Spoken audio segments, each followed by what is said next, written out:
Mari berdoa sebelum membaca merenungkan firman Tuhan.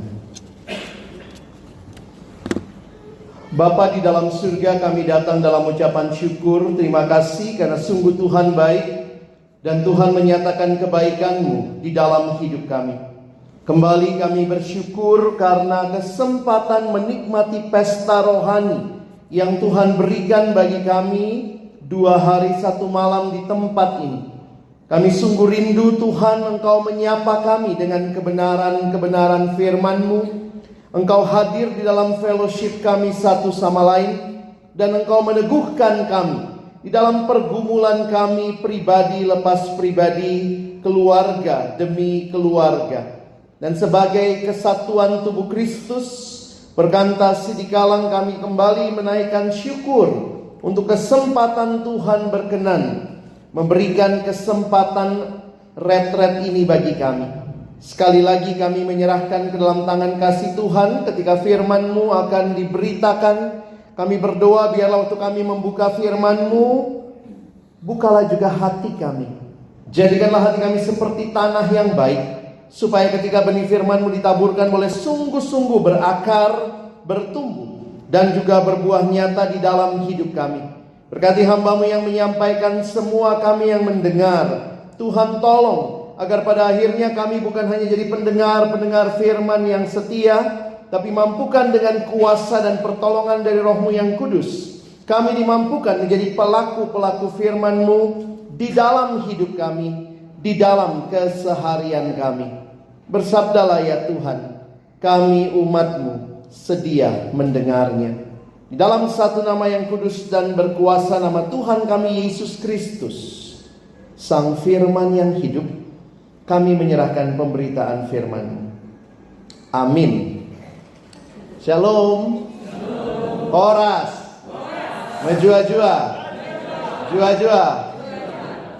Iya, saya kalau mengajar ke STT di Parapat itu selalu harus horas dulu, begitu ya. Mejua-jua tambah yahobu. Ya, banyak saudara kita dari Nias juga. Bersyukur kesempatan ini Tuhan berikan. Ini waktu-waktu perjuangan ya, abang kakak, teman-teman sekalian ya. Ya, waktu perjuangan cuma 2 kemungkinan ya. Saudara tidur atau saya yang tertidur. Jadi mari kita saling menjaga ya. Menguap diperbolehkan. Orang yang menguap itu masih bertahan hidup. Masih bertahan bangun ya. Baik, jadi bersyukur kesempatan ini Tuhan berikan. Yang belum kenal, ada pepatah yang bilang gitu ya, tak kenal maka tak sayang. Sudah kenal sih belum tentu disayang.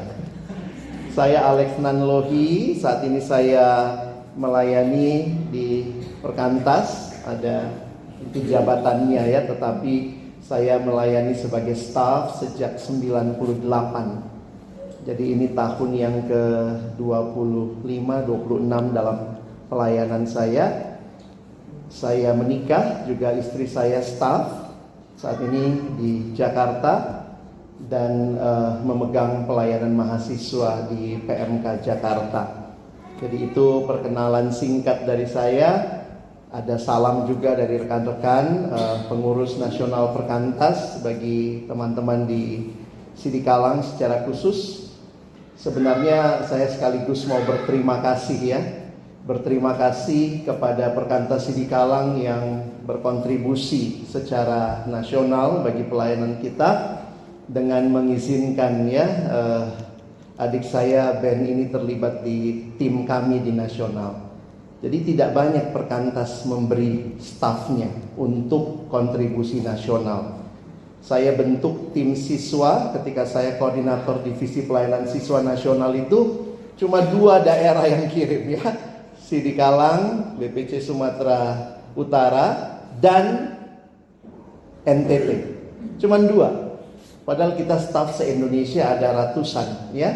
Dan sampai hari ini teman-teman mengizinkan Ben membantu tim kami.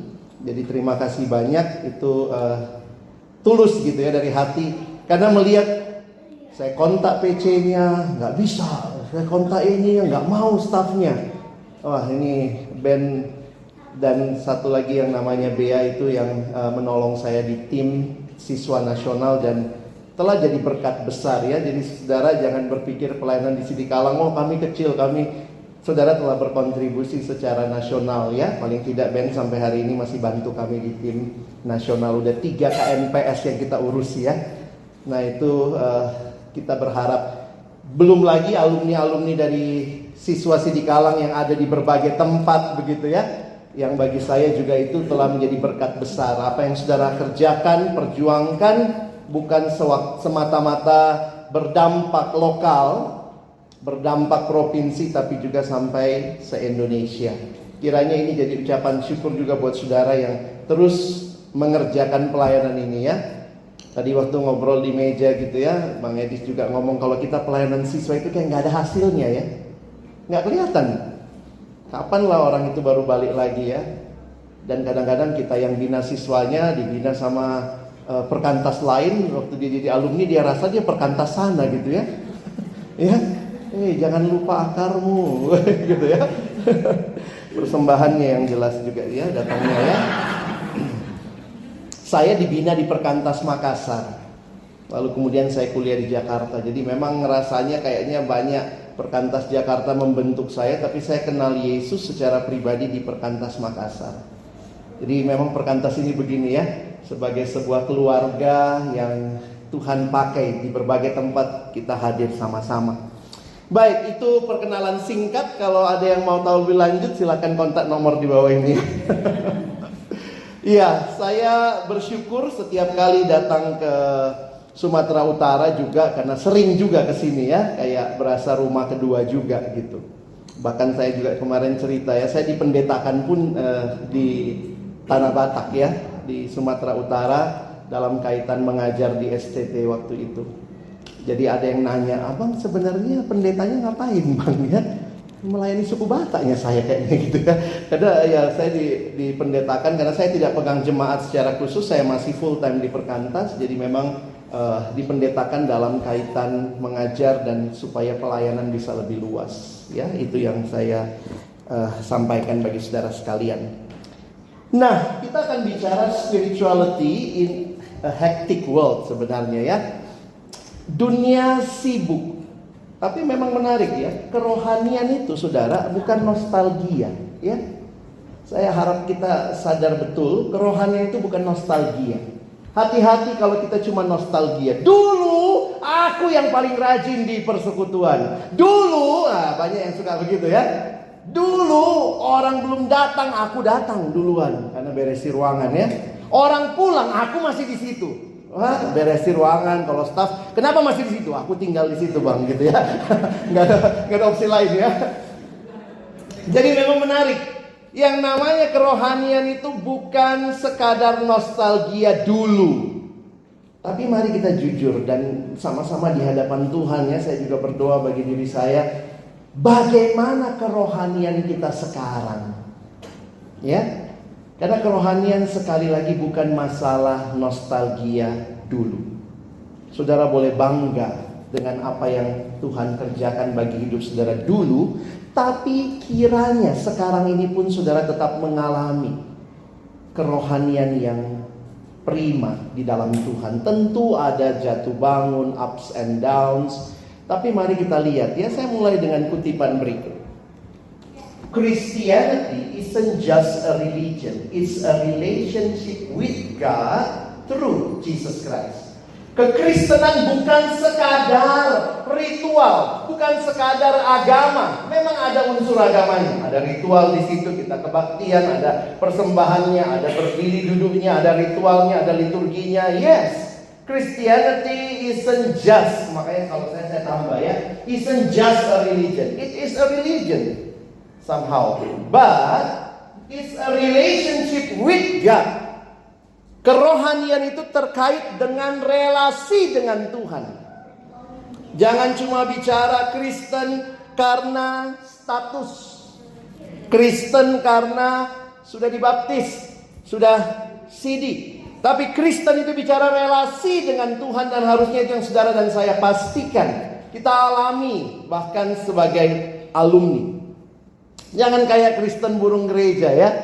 Saudara tahu burung gereja? Apa kurang rohaninya ya? Namanya pun burung gereja. Kalau ditanya burung marga ahado gereja, ya. Apa maksudnya? Dia lahir di gereja, dia tinggal di gereja, makan di gereja, mandi di gereja, tapi nggak ada hubungannya dia dengan sang pemilik gereja. Kekristenan bukan sekadar saya Kristen, bapakku Kristen, mamaku Kristen, tapi saya mengenal siapa Yesus sebagai Tuhan dan Juru Selamat. Maka mari mengukur hidup kita, bukan sekadar dari siapa kita, dari status, dari pekerjaan, dari berapa besar gaji kita, dari berapa banyak dampak kita. Tapi mari kita ukur apakah kita tetap menikmati relasi dengan Tuhan. Dunia sibuk, wah sibuk. Siapa sih yang gak sibuk? Bahkan kita kadang-kadang senang juga ya dibilang orang sibuk ya. Banyak orang senang dibilang orang sibuk karena kayaknya naik juga pride kita. Sibuk abang itu, sibuk kakak itu ya. Saya terakhir-terakhir agak sedih juga ya. Di Jakarta karena sudah banyak staf yang lebih kecil, jadi saya jarang juga keliling-keliling kampus. Dan asumsinya anak-anak PMK di Jakarta, Bang Alex sibuk. Jadi beberapa kali hari Jumat saya kosong melompong, nggak ada yang kontak. Sampai saya tawar-tawarin diri, ada nggak yang mau nggak ya deh undang aku ya gitu ya. Saya bercanda ya, saya bilang sama staf mahasiswa kalau ada PMK kosong, abang bersedia. Sampai akhirnya, abang bukannya dihubungi beberapa bulan sebelumnya. 2 hari pun jadi. Nggak ada ini pelayananku ya. Gara-gara apa? Bang Alex sibuk. Jadi kalau bicara sibuk, kita semua mungkin pasti punya kesibukan. Belum lagi dalam dunia, apalagi kalau kita lihat ya, alumni-alumni yang mungkin sedang matang-matangnya begitu ya, mulai berkaryanya luar biasa dan seterusnya. Nah, ada yang bilang hidup itu seperti perlombaan lari, maka harus jaga stamina. Saudara, kalau saya juga bicara hal-hal seperti ini, dunia itu begitulah cara pikirnya ya. Apa yang dicari? Siapa yang paling cepat? Siapa yang paling tinggi, terbaik, tercepat, yang paling kuat, yang paling sigap begitu ya. Tapi realitanya, ini juga generasi, bahkan dunia yang sedang mengalami banyak pergumulan terkait dengan hal-hal seperti ini. Makin egois, banyak alumni, makin kosong, makin banyak yang kita dapat, makin kosong juga kadang hidup kita. Belum lagi ya, jadi rutinitas. Saudara, jangan takut sama hal rutin. Rutin itu baik sebenarnya. Yang memang jadi masalah, saya membedakan antara rutin dan rutinitas ya. Karena rutinitas itu berarti kerutinan tanpa makna itu bisa jadi rutinitas. Jangan takut sama rutin. Banyak hal dalam hidup ini rutin ya. Saudara, napas rutin nggak? Ada yang napasnya nggak rutin? Nggak ada ya, kita napas rutin. Tarik lepas. Makan rutin juga.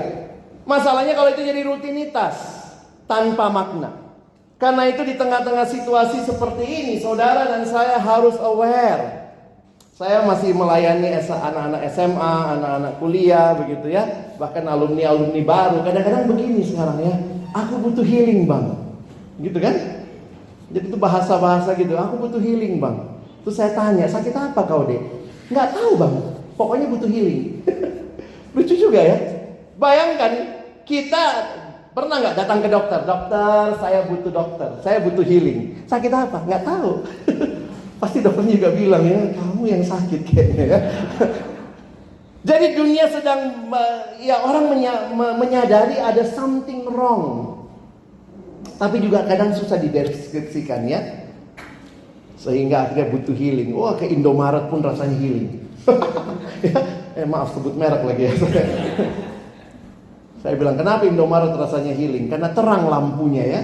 Coba saudara masuk Indomaret itu ya, kayak jalan di catwalk kita. Wih, ya, terang kali lampu-lampunya. Jadi mungkin kalau agak depresi saudara, kamarmu kasih terang sedikit. Mungkin kamar mandi yang perlu lebih terang ya. Karena banyak kali kita merenungnya di kamar mandi.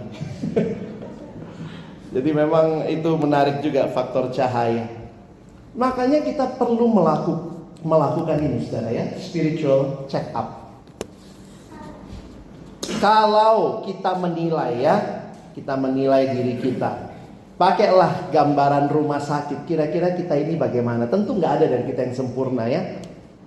Tapi begitu saudara lihat kerohanianmu, apakah kamu sekarang ada di IGD?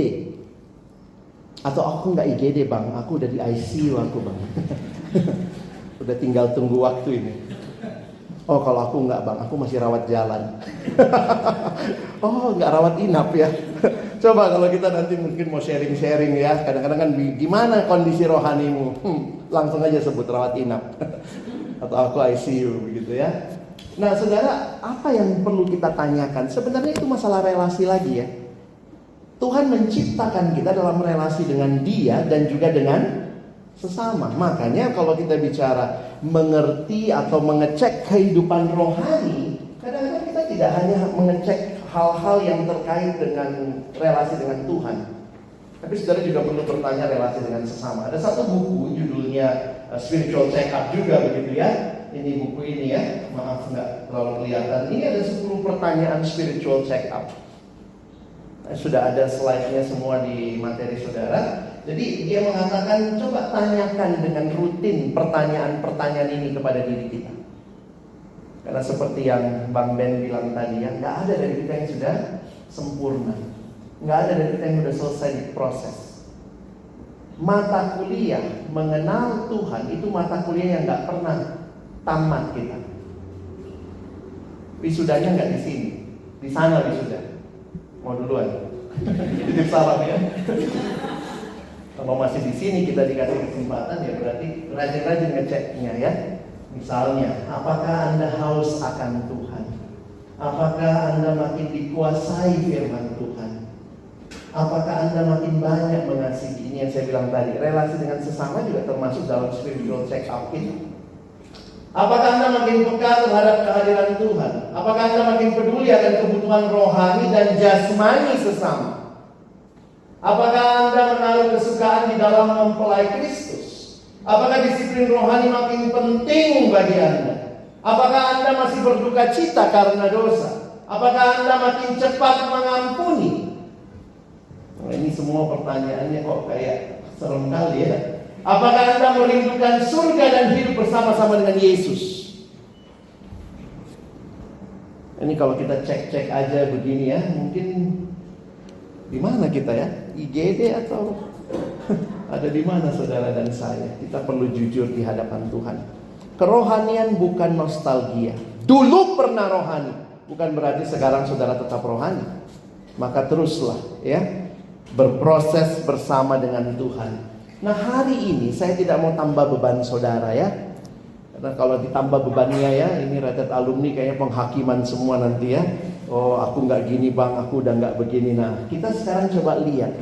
Ketika saya menggumulkan tema ini, saya berpikir tentang apa undangan Tuhan buat saudara dan buat saya. Dalam realita tidak semua kita sedang baik-baik saja kerohaniannya, atau tidak selamanya kita punya kerohanian yang prima-prima sekali. Maka apa sebenarnya yang memastikan saudara dan saya terus berproses bersama Tuhan?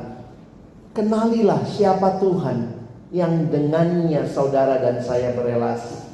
Ada 2 bagian firman, satu dari perjanjian lama, Yesaya 55. Kita akan lihat ayat 1 sampai 3. Lalu nanti di dalam Matius pasal 11 ya. Saudara, saya selalu tuliskan ayatnya supaya saudara nanti bisa ikuti. Mari kita baca bergantian ya. Yesaya 55 ayat 1, mohon yang laki-laki yang membaca ya. Yang 2 yang perempuan, yang ketiga kita sama-sama ya. Oke, laki-laki mulai baca ya, karena kami dicipta lebih dulu. Benar ya? Di bagian dosa perempuan dulu. Enggak.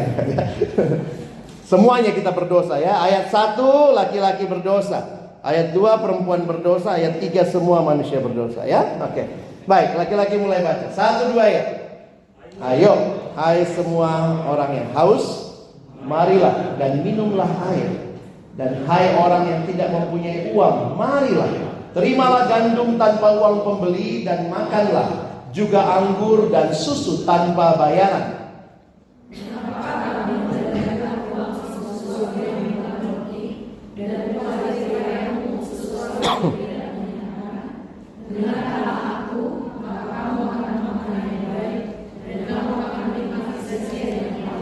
Sama-sama. Sendengkanlah telingamu dan datanglah kepadaku. Dengarkanlah, maka kamu akan hidup. Aku hendak mengikat perjanjian abadi dengan kamu, menurut kasih setia yang teguh yang kujanjikan. Perhatikan, inilah undangan Tuhan bagi Israel yang pada waktu itu juga berada di dalam pembuangan. Saudara bisa nanti memperhatikan ya. Tergantung juga, beberapa bilang ada yang sudah balik dari pembuangan, ada yang bilang belum balik. Tapi kalau saya melihatnya, ini justru undangan untuk berbalik. Ayo, marilah ya. Di perjanjian baru, Tuhan Yesus memberikan undangan yang sama. Mari perhatikan Matius 11, 28 sampai 30 ya. Oke, karena ini satu slide, kita baca sama-sama aja semua ya. 1, 2, iya. Marilah kepadaku semua yang letih lesu dan berbeban berat, aku akan memberi kelegaan kepadamu. Pikulah kuk yang kupasang dan belajarlah padaku, karena aku lemah lembut dan rendah hati, dan jiwamu akan mendapat ketenangan. Sebab kuk yang kupasang itu enak, dan bebanku pun ringan. Saudara yang dikasihi Tuhan, mengapa undangan ini dibutuhkan oleh kita? Realitanya, kalau gambar ini mungkin menolong kita. Come to me all who labor and are heavy laden, and I will give you rest. Kata rest, Indonesia menerjemahkannya kelegaan. Tetapi kalau lihat istilahnya, jadi di tengah dunia yang hektik, kadang kita butuhnya rest ini, kelegaan ini. Dan siapa yang bisa berikan? Tuhan sendiri. Saudara, yang paling tahu hidupmu, yang paling tahu hidupku adalah Tuhan. Kalau saudara punya HP Samsung, rusak, bawanya ke service center mana? Samsung lah. Kalau saudara punya HP Oppo, bawanya ke service centernya Oppo. Itu udah hukum logis itu. Kalau memang hidup kita ini mengalami rasanya, aduh gak balance hidupku, sedang gak benar ini, maka datanglah kepada pencipta saudara dan saya. Perhatikan sebentar, semua manusia diperhamba oleh dosa. Dan bukan hanya manusia berdosa yang kita hadapi, tapi manusia berdosa yang menguasai sistem yang akhirnya berdosa. Jadi saya harus katakan, seringkali mungkin saudara gak mau berdosanya, tapi saudara ada di dalam pekerjaan di dunia, pekerjaan yang sistemnya sudah tercemar dosa. Dan itulah realita di dalam hidup sebagai alumni, sebagai orang-orang yang ada di dalam dunia ini. Kadang-kadang kalau alumni Kristen tidak punya pandangan yang realistis, bisa ini kita ya, bisa stres ya. Karena rasanya kok berdosa kali semua ini ya. Kita mau hidup benar, hidup jujur kok susah. Tapi itu realitanya.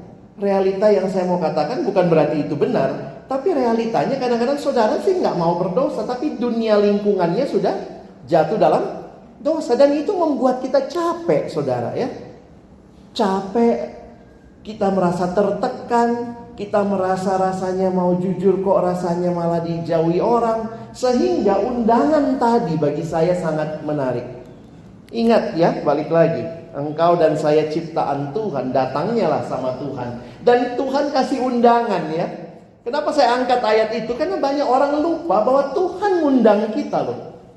Hai alumni-alumni di dalam dunia yang makin hektik ini, dunia yang makin jauh dari Tuhan, ayo datang kepadaku. Tuhan undang saudara dan saya. Kenapa? Kalau manusia ciptaan Allah, maka kepuasan sejati kita hanya di dalam Tuhan. Jadi dosa itu apa? Ada banyak definisi dosa, tapi belakangan saya lagi merenungkan yang disampaikan berikut ya. Karena di dalam dosa, kita semua seringkali menempuh cara-cara yang tidak sehat untuk mengisi kekosongan hati yang cuma bisa diisi oleh Tuhan. Jadi apa itu dosa? Bukan sekadar melanggar hukum Allah. Dosa adalah mencari kepuasan di luar Tuhan. Pendeta John Piper mengatakan, what is sin? Sin is what you do when your heart is not satisfied with God. Dosa adalah apa yang kau lakukan waktu hatimu tidak puas dengan Allah. Perhatikan gambaran yang diberikan oleh Yesaya tadi.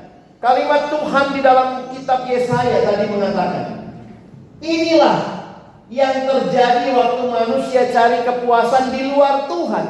Lihat kalimatnya. Mengapakah kamu membelanjakan uang untuk sesuatu yang bukan roti? Orang lapar harusnya beli roti. Dan upah jeripayahmu untuk sesuatu yang tidak mengenyangkan. Itulah ketika kita kemudian datang pada pribadi yang salah, cari kepuasan dari hal yang salah, maka lihat, bisa jadi yang kita cari bukan hal yang bisa memuaskan hati kita. Dengarkanlah aku, maka kamu akan memakan yang baik, dan kamu akan menikmati sajian yang paling lezat. Tidak heran, cari kepuasan di luar Tuhan, akhirnya dosa itu membelenggu. Banyak slide saya buat anak SMA ya. Jadi ada yang nyontek gitu ya. Kalau ini alumni ya. Tapi alumni yang melayani siswa ya. Kadang-kadang sekarang itu inilah ya, gambaran-gambarannya. Ini lagi seru juga ya. Pemerintah untuk menutup judi online begitu rupa. Jadi saya pikir iya, kita ada dalam dunia yang sedang jatuh dalam dosa. Dan dosa itu membelenggu. Banyak orang datang kepada yang tidak pernah memuaskan dia. Dan ini semua intinya apa?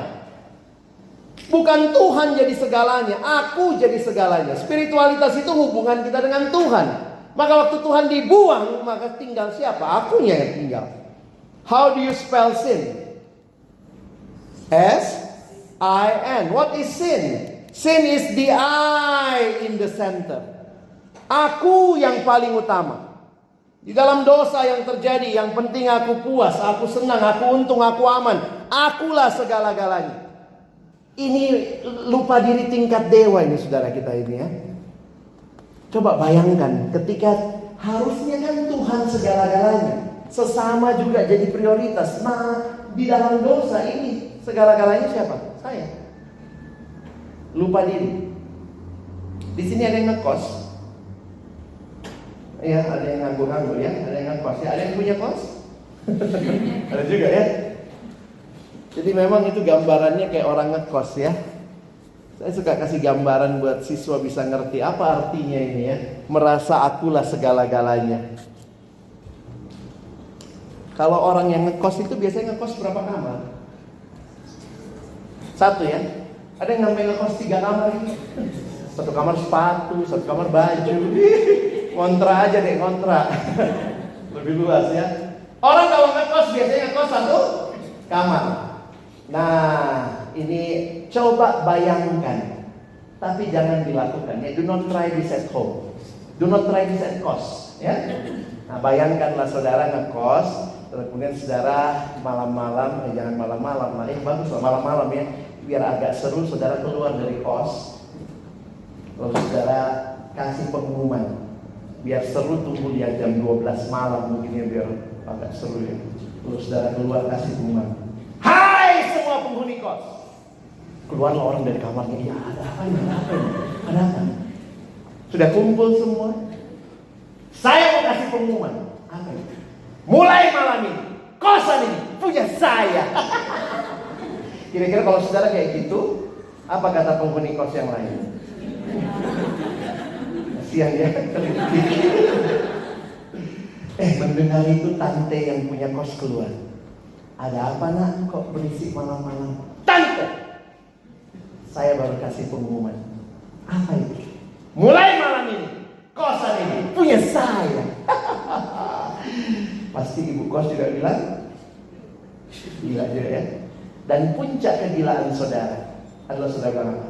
Mulai malam ini tante keluar dari sini. Siapa yang boleh ngusir? Yang punya kos atau yang ngekos? Di mana-mana yang boleh ngusir yang punya kos kan? Bukankah itu gambaran dosa? Siapa punya semua ini?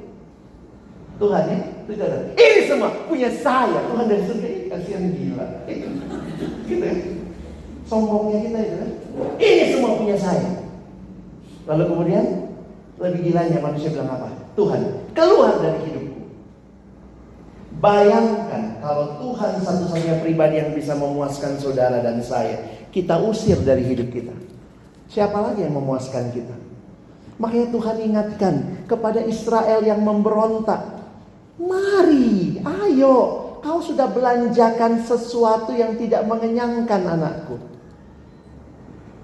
Kau rasa kau punya semua? No, itu semua punyaku.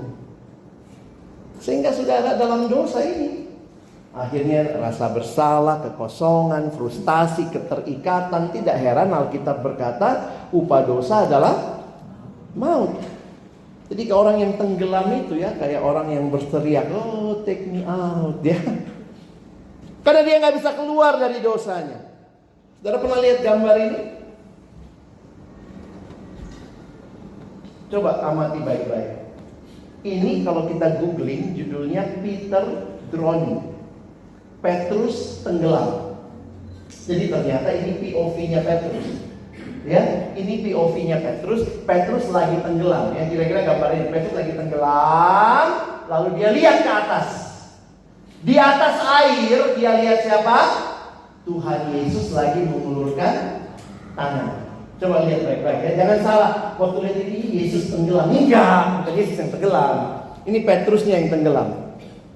Jadi pertama kali saya dapat gambar ini, terharu saya saudara ya. Karena saya sadar betul, iya ya, manusia itu nggak bisa menyelamatkan dirinya sendiri. Karena itu Tuhan datang menyelamatkan kita. Kalau Tuhan sudah datang selamatkan kita, kenapa pula kita cari kepuasan yang bukan dari Dia? Dosa itu masalah siapa? Masalah manusia. Solusinya dari mana? Dari Allah. Makanya Yesus adalah solusi yang Allah berikan untuk masalah dosa kita. Searching for the answer to life, Jesus, you have found Him. Kadang kalau lihat begini ya, saya suka kumpuli gambar-gambar ya, karena itu menolong ya. Cari di mana nih keyboard S-nya 2 begini. Ini demi kepentingan ilustrasi ya. Tapi itulah ya, namanya Tuhan sudah datang selamatkan kita. Begitu kita sudah makin lama dalam Tuhan, kok makin jauh dari Tuhan. Sebenarnya itu juga pertanyaan bagi saya ya. Kok saya suka ya jauh dari Tuhan, yang saya tahu cuma Dia yang bisa puaskan hati saya, bisa puaskan hidup saya. Makanya lihat lagi undangan tadi ya. Di dalam Matius dan Yesaya kita menemukan undangan, esensi dari undangan ilahi yang tidak hanya menawarkan penghiburan, tapi buat kita yang mengerti ini menawarkan pemulihan dan kehidupan kekal. Sampai Tuhan yang ngajak, ini bukan pengurus perkantas yang ngajak ya, Tuhan yang ngajak. 3 kali kalau kita tolak gitu ya, sombong kali kita ya. Coba lihat, ayo hai semua orang yang haus, marilah dan minumlah air. Dan hai orang yang tidak mempunyai uang, marilah, terimalah gandum tanpa uang pembeli, dan makanlah juga anggur dan susu, itu minuman terbaik masa itu, tanpa bayaran. Ayat 2 tadi ya, dengarkanlah aku maka kamu akan memakan yang baik, dan kamu akan menikmati sajian yang paling lezat. Cukup dengerin aku. Jangan kau pakai uangmu untuk sesuatu yang bukan roti. Upah jerih payahmu kau kerja siang malam, tapi kau habiskan untuk yang bukan kepuasan sejati. Sedih sekali hidupmu. Maka lihat lagi panggilan Tuhan. Sendengkanlah telingamu dan datanglah kepadaku. Dengarkanlah maka kamu akan hidup. Aku hendak mengikat perjanjian abadi dengan kamu, menurut kasih setia yang teguh yang kujanjikan kepada Daud. Ingat, ini Israel, bapa leluhur mereka Daud. Tuhan bilang, saya sudah ikat perjanjian dengan Daud, maka mari datanglah. Saudara, para alumni yang dikasihi Tuhan, spiritualitas itu terkait dengan datang kepada Tuhan, bukan datang kepada apa yang kita pikir bisa memuaskan hati kita. Tuhan Yesus di dalam Matius juga bicara hal yang sama. Marilah kepadaku semua. Gak ada deskripsi khusus ya, orang kayak gini gak boleh datang, tidak. Semua yang letih lesu dan berbeban berat, aku akan memberikan kelegaan kepadamu. Tapi menarik saudara, Ayat yang berikutnya, nah ini kalau kita mengertinya ya, karena anak perkantas suka ayat loh, kelegaan ya. Tapi ayat 29:30, pikullah kuk yang kupasang. Apalagi ini? Katanya dikasih kelegaan. Kok sekarang disuruh pikul kuk? Buat kita yang mengerti dunia peternakan, persawahan, mengerti gitu ya. Hewan itu dikasihkan kuk. Yang kupasang dan belajarlah padaku, karena aku lemah lembut dan rendah hati, dan jiwamu akan mendapat ketenangan. Kok bisa dikasih kuk jadi tenang? Nah itu jadi menarik juga. Sebab kuk yang kupasang itu enak. Waduh, Tuhan katanya memberi kelegaan. Kok dikasih kuk dan itu enak, dan bebanku pun ringan. Ini kira-kira gambar kuk ya. Kalau saudara punya ternak di sawah juga biasanya ada yang di atasnya, itu kuk namanya. Biasanya itu menghubungkan dua hewan sebenarnya. Jadi kuk atau pikulan itu sudah ada dari zaman masa itu. Kenapa Tuhan Yesus kira-kira pakai gambaran ini? Menariknya untuk kita perhatikan apa maksudnya. Nah, coba kita sama-sama pelajari. Kalau ada dua hewan yang ditaruh kuk, ternyata ada teorinya, saudara. Ya, kita baca dulu. Mari kita baca sama-sama supaya kita tidak tertidur lelap ya. Mari, 1, 2, ya. Kuk memasangkan dua binatang.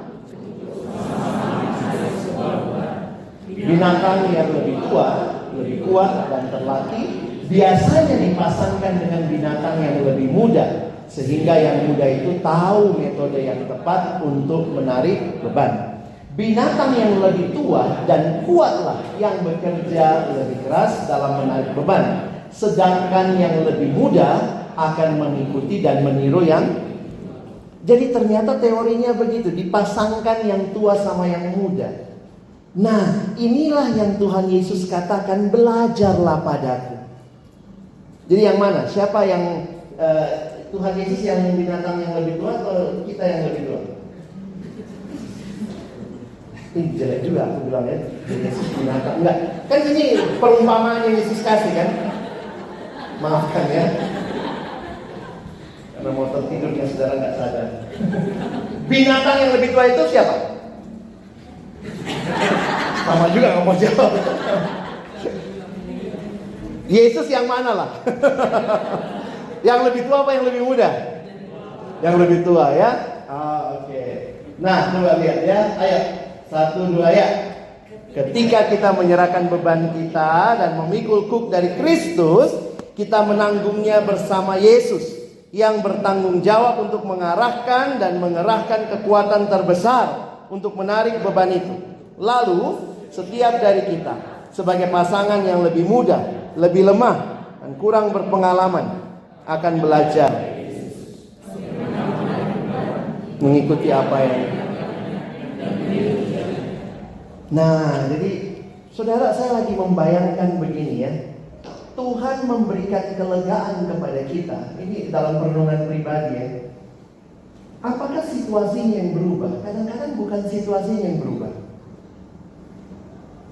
Jadi waktu kita datang sama Tuhan, apa yang Tuhan kasih? Kadang-kadang kan kita maunya begini, Tuhan ada masalah pergumulanku, Tuhan aku kayaknya ada masalah ekonomi keluargaku. Waktu kita datang sama Tuhan maunya apa? Dapat uangnya kan? Supaya selesai masalah ekonomi kita. Tapi waktu saya pelajari, kayaknya Tuhan tidak selamanya, ini pertanyaan, perhatikan kalimat saya, Tuhan tidak selamanya menjawab semua pergumulan kita sesuai yang kita mau. Ya? Beberapa sahabat kami juga sedang terkena kanker. Marilah kepadaku yang letih lesu dan berberat. Maunya kan waktu datang sama Tuhan, apalagi staf perkantas, aduh sembuhlah, iya kan? Tapi Tuhan nggak kasih kesembuhannya, Tuhan kasih kekuatan untuk bisa melewati terapi. Jadi kadang saya pikir yang Tuhan berikan, belajarlah padaku. Kenapa belajar sama Kristus? Karena semua penderitaan yang paling mengerikan di bawah kolong langit ini pernah Yesus alami. Dan dia tidak meminta semua itu pergi darinya. Jadi kadang-kadang kalau Tuhan izinkan saudara dan saya mengalami pergumulan yang berat, Maka apa yang kita minta belajar pada Yesus bukan berarti semua itu hilang, tapi Tuhan menolong kita melaluinya. Tuhan mengganti kosakata kita. Capek, kesel aku udah depresi, udah mau menyerah aku. Tuhan ganti dengan kalimat, ingat dalam Tuhan ada pengharapan. Tuhan ganti kosakata kita dengan tetap setia. Tuhan ganti kosakata kita dengan tetap berpengharapan, tetap berdamai dengan situasi. Jadi seringkali Tuhan tidak langsung mengangkat. Ini bukan undangan supaya kalau kau datang sama Tuhan habis masalahmu, nggak ada lagi masalahmu. Tapi waktu kau datang sama Tuhan, mungkin masalahmu masih ada. Karena kuk juga yang dikasih. Tapi aku akan mengajar kamu gimana melewatinya. Waktu sulit, kematian itu ada di ujung. Gak bisa Yesus mengelak dari situ, karena untuk itu dia datang.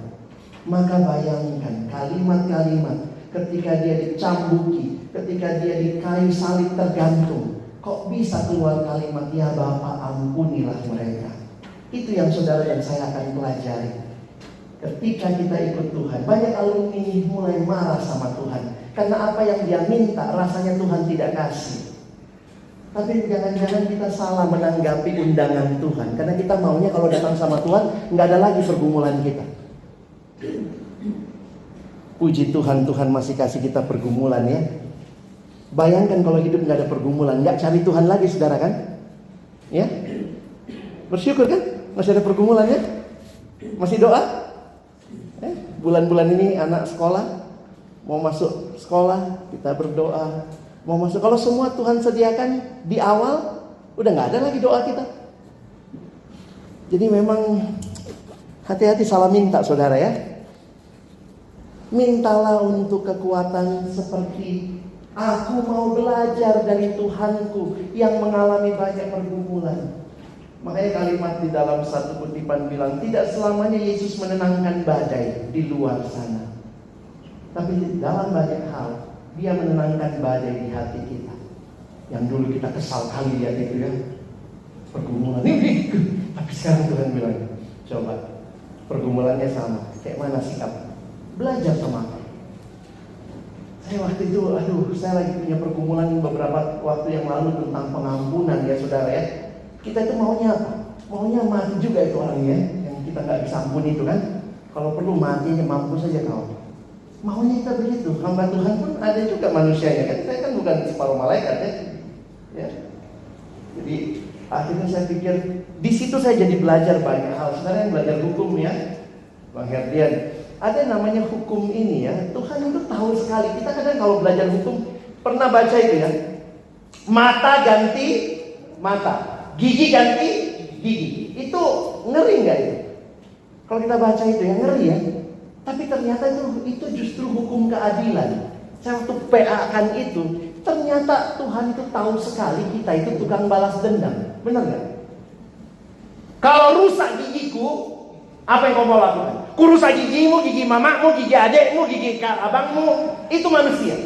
Kau injak kakiku, sakit kakiku, kau injak kaki mamamu, kaki bapakmu, kepalanya pun sekalian. Itu kita. Jadi ternyata waktu dibilang mata ganti mata, orang yang belajar hukum mengerti itu namanya retaliation law, hukum pembatasan. Jadi kalau yang rusak mata, gantinya mata. Jangan mata plus kaki plus tangan. Itulah manusia yang suka balas dendam. Jadi ternyata Tuhan seadil itu loh buat kita. Saya waktu menyadari, iya ya, kadang-kadang memang yang diubahkan itu di dalam hati. Situasinya masih sama. Tuhan agak susah ku ampuni dia. Datang pun Tuhan belum tentu ku ampuni dia. Aduh, sombong kali kita kayak gitu ya. Lalu kemudian disitulah kayak Tuhan bilang, ingat di persekutuan kau masih nengok dia, ketemu terus sama dia. Berarti apa yang harus terjadi? Kan kalau kita maunya selesai dia nggak ada di dunia, habis masalah kita kan masih enak kita datang persekutuan ya. Ini kita datang masih ada dia di situ. Tapi bagaimana hati kita? Yesus bilang belajarlah padaku, ayo. Jadi saya harap juga saudara nggak salah menanggapi undangan Tuhan ya. Tuhan belum selesai bentuk saudara, Tuhan belum selesai bentuk saya. Tuhan bilang ayo datang Lex. Waktu kau datang, kau alami kesegaran, kau belajar dari aku. Belajarnya apa? Belajar mengampuni, belajar untuk tidak iri hati. Kadang-kadang kita nengok punya orang kan, enak kali ganti mobil lagi ya. Terus dia yang ganti mobil, kita nggak bisa tidur. Kan lucu kan? Itulah iri hati itu kan? Enak kali ya studi lagi dia ke luar negeri. Enak kali ya dapat kesempatan S2. Oh, naik lagi jabatan dia. Oh, kalau kita nggak pernah puas, kita nggak pernah belajar melihat keberhasilan orang lain. Gimana melihat keberhasilan orang lain? Sudah belajar nggak kita dari Yesus? Apalagi dunia alumni kan? Masuk mana anaknya? Dalam hati, kalau bisa nggak usah masuk anakmu. Ngeri kali loh. Kita tuh ngeri. Hati ini busuknya luar biasa. Kalau kita muji orang pun gitu ya, cantik kali, jatuh kau geger otak ini langsung. Begitu. Ya, jangan bilang kita alumni makin rohani. Mungkin kita makin lama di persekutuan, tapi kalau kita nggak belajar dari Yesus, nggak ada rohaninya kita. Sama persis kayak nilai-nilai di luar sana. Lihat orang berhasil, kalau perlu ada yang bilang sama saya, "Bang, ini zaman tega bang, kadang-kadang ilmu persekutuan nggak berlaku." Kenapa deh? Kita harus tega sekarang. Kalau mau maju mesti pakai gaya kata. Apa itu gaya kata? Itu bang, kayak berenang gaya kodok itu. Sikut kanan, sikut kiri, yang penting aku maju. Kalau perlu tendang kiri kanan belakang. Kalau udah begitu nilainya, bukan kita yang menggarami dunia, ya kita yang digarami. Tapi itulah realitanya. Periksa hati kita. Waktu kita datang sama Tuhan, Tuhan tidak cuma mau supaya apa yang kadang-kadang gini ya, kita datang sama Tuhan maunya gini. Tuhan ngertilah kondisiku, emang begitunya aku. So kita nggak belajar sesuatu, belajarlah padaku. Yesus bilang aku pernah ngalamin semua. Iri hati, iblis itu bilang, semua aku kasih samamu, asal kau sujud menyembah aku. Yesus bilang tidak, aku hanya akan menyembah Allah. Nanti kita bicara ambisi. Gimana bicara ambisi? Ya kita mesti stick sama Tuhan. Yang sana begitu indah, begitu menarik, tapi kalah menarik ketika kita tahu Yesus jauh lebih menarik dari semuanya. Semoga saudara makin ngerti ayat ini ya. Karena kita cuma senang bagian atasnya. Marilah kepadaku yang letih lesu dan berat. Lalu kita merasa Yesus favoritisme. Kalau aku sama Yesus, tidak ada lagi musuh. Semua Yesus yang kalahkan. Terus kalau udah menang, sombong kita. Yesus bilang, oh enggak. Aku mau kau belajar dari aku. Belajar menerima. Ketika kau promosi, apa yang kau akan katakan? Kadang-kadang kita bungkus keberhasilan kita, kesombongan kita dengan hal rohani kan? Itulah pintarnya kita kan? Ya gimana lah ya. Tapi memang luar biasa nih aku bisa naik jabatan gini. Karena Tuhannya semua ini. Dan aku. Adanya akunya tetap. Kenapa? Kita gak belajar dari Yesus. Waktu dia berhasil, dia mengatakan juga, ya Bapa, ke dalam tanganmu kuserahkan nyawaku. Semuanya untuk kemuliaan Tuhan. Gak gampang loh ikut Tuhan saudara. Jadi spiritual waktu gak punya apa-apa. Gampang kayaknya ya. Tuhan kaulah segalanya. Terus sekarang sudah punya segalanya. Tuhan, kupakailah engkau ya untuk berkati aku ya. Jadi Tuhan cuma jadi alat sebenarnya untuk mencapai yang kita mau, bukan yang dia mau. Mari hati-hati saudara ya, periksa hati kita. Semua manusia butuh Yesus. Mau alumni tahun pertama, tahun kedua, semua kita butuh Yesus. Retret ini bukan buat orang lain. Kadang-kadang kita kalau dengar retret gini ya, ada juga gitu. Ih, bagus juga kalau si dia dengar khotbah Bang Alex ya. Ih, bagus juga ya. Sampai akhirnya semua untuk orang lain. Selesai acara ini nggak ada khotbah untukmu. Kenapa? Karena rasanya, sayang kali dia nggak datang ya. Terus kita yang datang, sayang kali aku datang. Soalnya gitu ya, saya beberapa kali khotbah, selesai khotbah dia bilang, ih kalau yang tadi khotbah abang itu si dia dengar.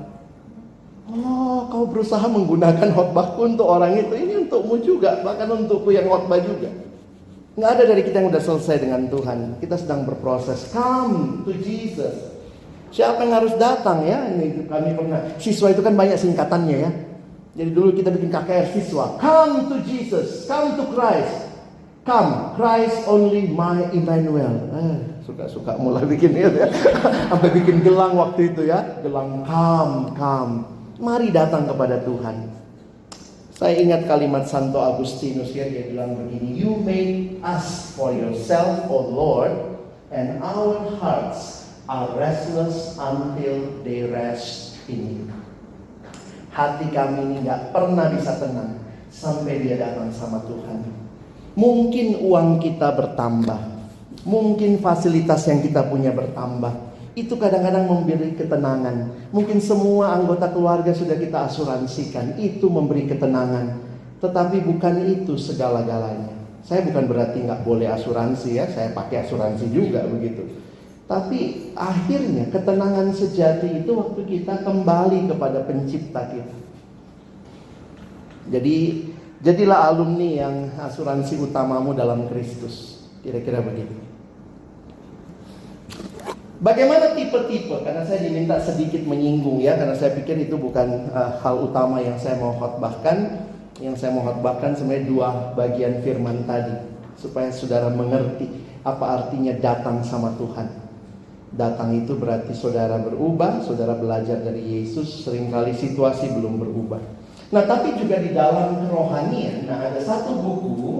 Kadang-kadang kita di perkantas cuma tahu buku ini, Sacred Search ya, untuk mencari pasangan hidup yang kudus. Tapi juga penulis yang sama, Gary Thomas, menulis buku yang namanya The Sacred Pathways. Ya, kenapa ketawa-tawa sebelah sana? Langsung gitu. Itu bagus bukunya buat si Anu, gitu ya. Itulah kita ya, selalu semua buat orang lain ya. Gak apa-apa juga. Orang itu dikasih, kita baca lagi. Nah, dalam Sacred Pathways, dia si Bapak Gary Thomas ini sebenarnya mencoba melihat bahwa spiritualitas itu kayak taman. Kira-kira begitulah gambaran dia. Sehingga dia mau mengatakan begini. Coba kita lihat sebentar ya. Dia membagi, jika Tuhan merancang kita semua secara berbeda, mengapa setiap orang diharapkan untuk mengasihi Tuhan dengan cara yang sama? Saya satu sisi setuju, tapi saya juga mengkritisi beberapa bagian buku ini. Nanti saya ceritain di belakang ya. Kenapa? Karena ini mulai banyak dipakai di gereja-gereja di Jawa. Karena sejak buku ini keluar, beberapa gereja seperti gereja-gereja tradisi kita, itu hamba Tuhannya banyak yang belajar buku ini. Ini di STT yang tradisional itu dipakai sama orang ini. Mereka pakainya, tapi itu yang saya lihat kayak salah kaprah. Contohnya ya. Jadi ini asumsi dasar bukunya. Kondisi apakah yang sering membuat Anda merasa paling dekat dengan Tuhan? Lalu kondisi apa yang sering membuat Anda paling jauh dengan Tuhan? Lalu kondisi apa yang sering menolong Anda kembali dekat kepada Tuhan? Jadi asumsinya dia, sebenarnya orang itu tipenya beda-beda. Maka dia mencoba melihat ada 9 tipe spiritualitas. Ya, naturalis. Jadi ada orang itu yang merasa terhubung sama Tuhan kalau nengok pemandangan. Jadi kayak, wah, aduh Tuhan, ya Tuhanku, ya apabila aku renungkan. Jadi dia bisa merasakan begitu. Nah, ada lagi yang misalnya melalui indera, ada yang melalui tradisionalis gitu ya. Nah, akhirnya sebenarnya 9 ini dia tidak mengatakan sebagai sesuatu yang harus kita menganggap, karena saya orang seperti ini, saya nggak mau yang itu. Kira-kira begitu. Jadi contohnya, ada satu adik bimbingan kami yang jadi pendeta di satu gereja di Jakarta. Dia bilang, saya nggak setuju sama buku ini, itu merusak jemaat. Cuman kenapa dia? Karena salah pakai mungkin ya.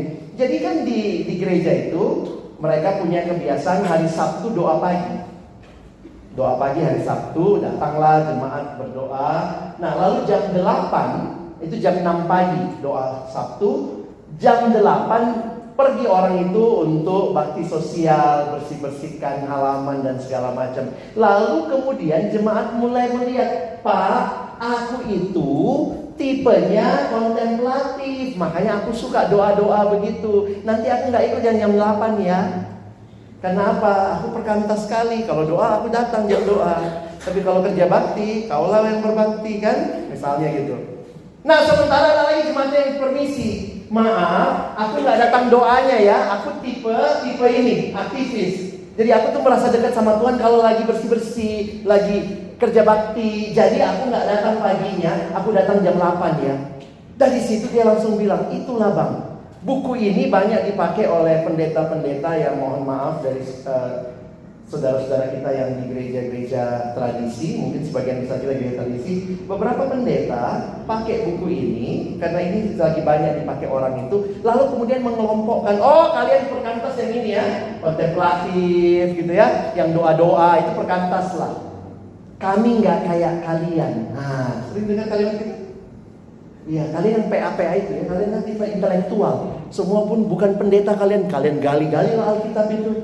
Oh, kami nggak gitu. Oh, saya. Nah, akhirnya karena salah pakai atau salah pengertian, jadinya begitu. Padahal Bapak Gary Thomas menulis ini tidak dengan kerinduan itu.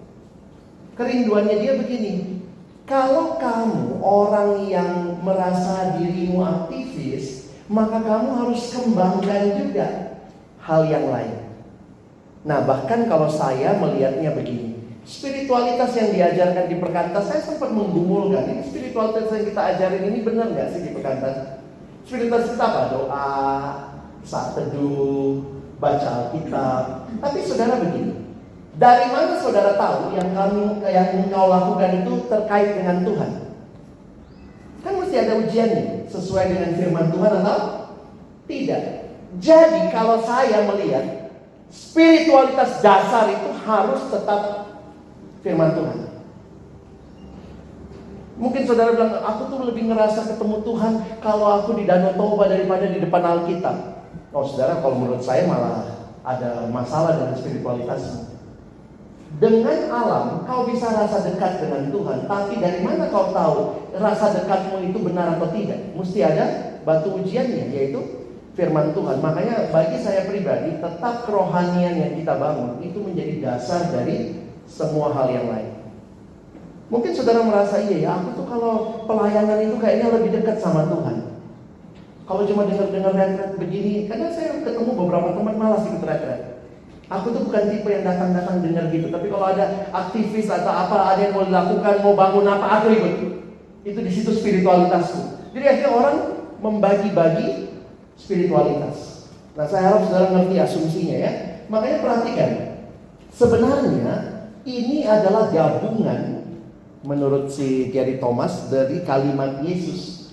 Kasihilah Tuhan dengan segenap hatimu, dengan segenap jiwamu, segenap akal budimu, segenap kekuatanmu, dan kasihilah sesama. Inilah bentuk dari spiritualitas yang utuh sebenarnya. Nah, saya tadi sudah kasih filenya sama Bang Ben. Kalau Bapak Ibu, teman-teman tertarik, ada ini ya, ada kayak kuesioner untuk teman-teman bisa lihat ya. Jadi pasti setiap kita punya tipe spiritualitas dasar. Tapi khususnya sebagai staf perkantas dan juga orang yang melayani di perkantas, saya tetap harus katakan spiritualitas utama harus tetap firman Tuhan.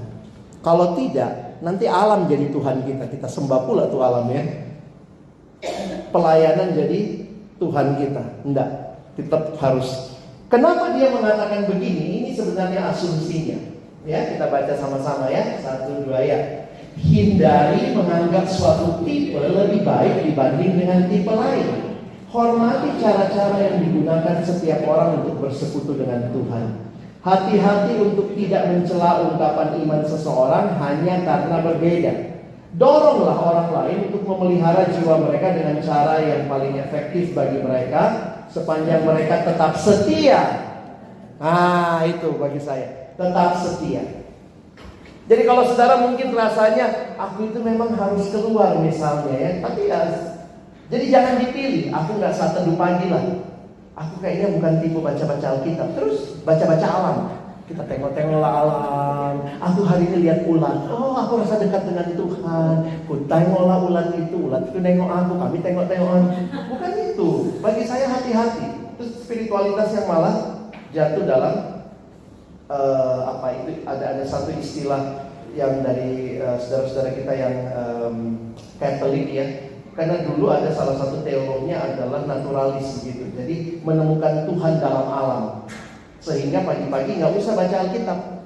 Ada juga yang sekarang begitu. Nah, itu yang dianjurkan. Kalau pendeta saudara menganjurkan yang kayak begitu, kemungkinan dia pakai buku ini dengan salah. Jadi kayak ya pagi-pagi nggak semua kita lah satu itu perkantasnya itu. Kalau kita ya asal nengok alam, keluar nengok Danau Toba, pegang airnya indrawi kan, dingin, hangat, kita gini-gini kan sama muka kita, oh Tuhan ada di muka kita. Tahe. Saya bilang itu bukan Tuhan itu, air Danau Tobanya itu. Ya. Maka tipe spiritualitas kita pasti punya yang dominan juga ya. Coba kita baca 1, 2 ya. Tipe spiritualitas dominan Anda baik untuk dijalani dalam ritme hidup yang normal dan dalam masa stres atau jauh dari Tuhan. Tipe spiritualitas yang berbeda dengan tipe dominan Anda baik untuk dijalani supaya Anda bertumbuh secara menyeluruh. Sangat menolong jika Anda belajar dari orang lain tentang bagaimana menjalani tipe-tipe spiritualitas yang berbeda. Ya, saya harap kita jelas soal tipe-tipe ini. Slide-nya dan juga kuesionernya saya sudah kirim ke Bang Ben ya. Jadi ini panggilan kita. Makin kita spiritual, kita makin beda dengan dunia. Kita bisa menanggapi dunia yang mungkin melakukan tekanan kepada kita seperti Yesus, karena kita belajar dari Yesus. Kita masih pakai tipe spiritualitas perkantas yang beginilah ya. Bagi saya ini dasar kita. Ini namanya ilustrasi roda. Ilustrasi roda ini di pusat hidup harus ada Kristus. Sama seperti roda yang muter itu porosnya. Maka di pusat hidup harus ada Kristus. Lalu ada 2 jari-jari. Satu yang vertikal hubungan dengan Allah.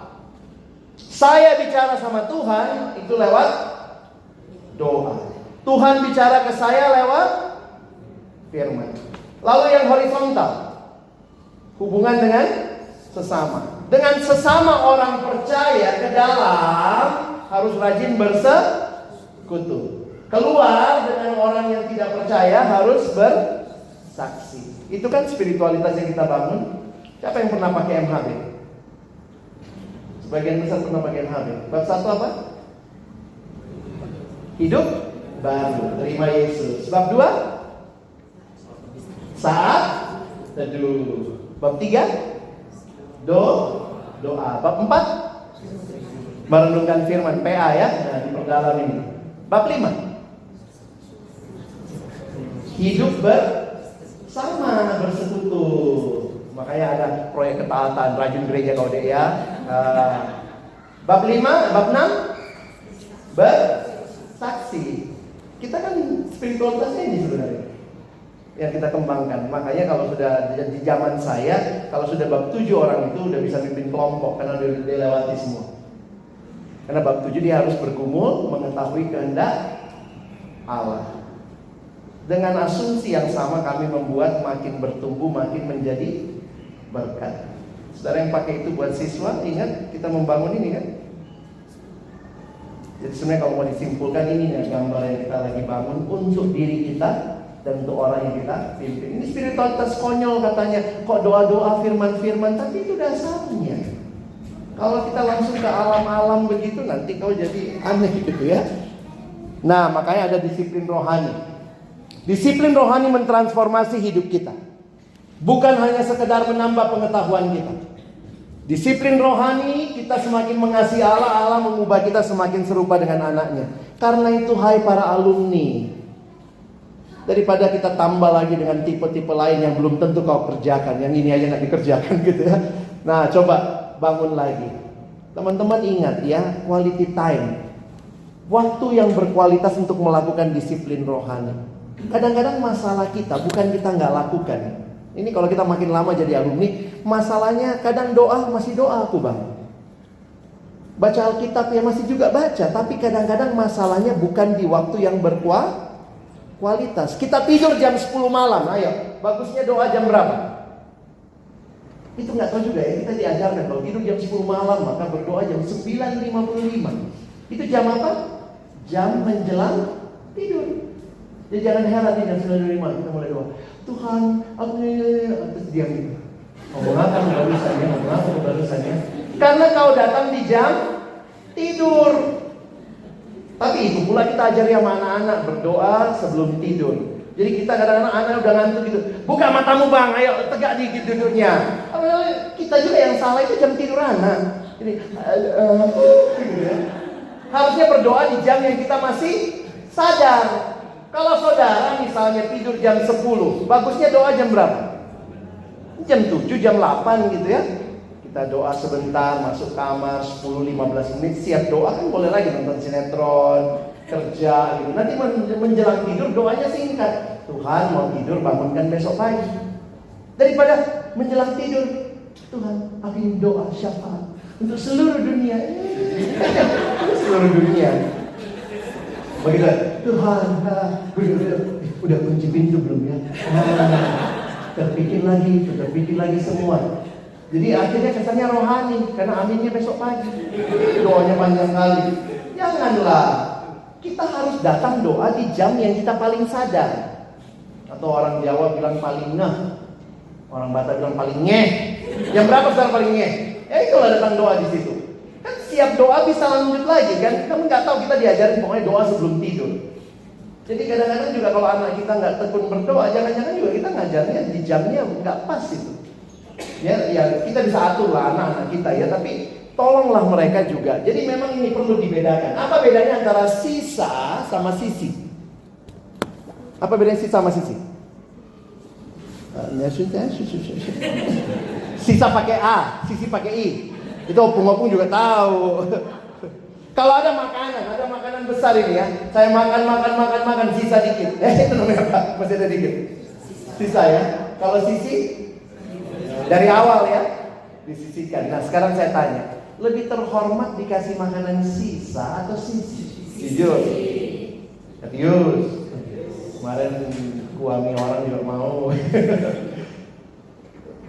Waktu yang kita kasih sama Tuhan, sisa atau sisi? Jawab dalam hati aja lah ya.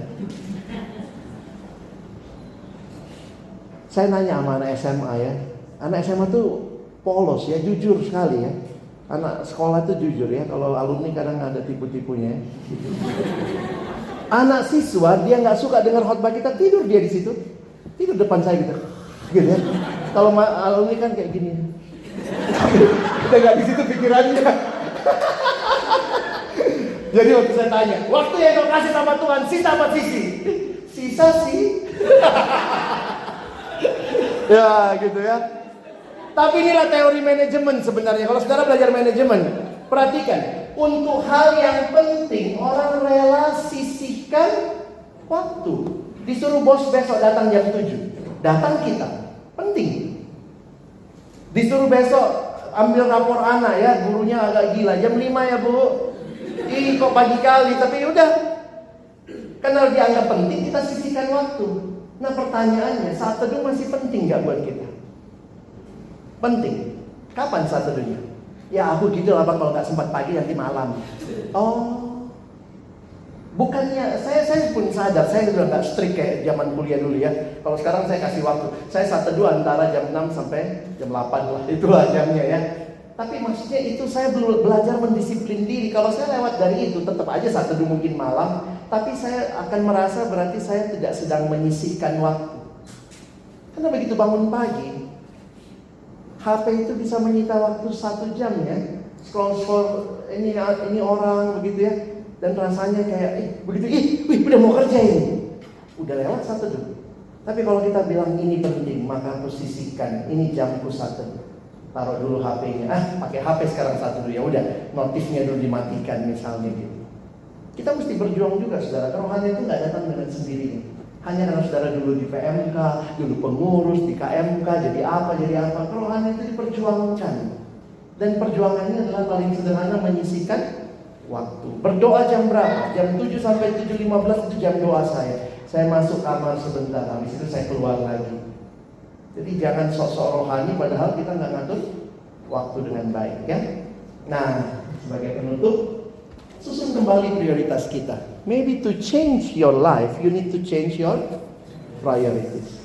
Semua pasti penting, apalagi kalau bagi bapak ibu ya. Ini untuk anak, ini jam kasih mandi anak, makan anak, segala macam. Tapi akhirnya kita mesti sadar, kita juga butuh waktu dengan Tuhan. Lihat lagi prioritas kita. Apakah drama Korea yang kita senangi, begitu senangnya sampai akhirnya buat drama Korea ada waktu. Untuk Tuhan, susah Tuhan. Lebih menarik Son Joong Ki, misalnya gitu ya. Sehingga ini pertanyaannya bagi kita ya, bagaimana dengan hidup kita. Kiranya Tuhan menolong kita untuk bisa membangun spiritualitas, dasar-dasarnya, dan ingatlah Tuhan masih mengundang saudara dan saya, marilah kepadaku.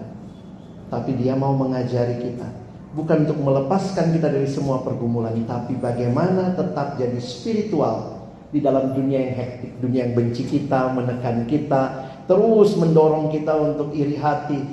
Dia mau ngajari kita gimana caranya bertahan, ya.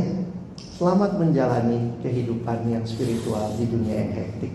Amin. Mari berdoa. Tuhan, terima kasih buat firman-Mu, setiap kebenaran yang memerdekakan hati kami, tanamkanlah dengan dalam di dalam setiap kami. Sekali lagi bersyukur, berkati waktu selanjutnya, dalam nama Yesus kami berdoa. Amin.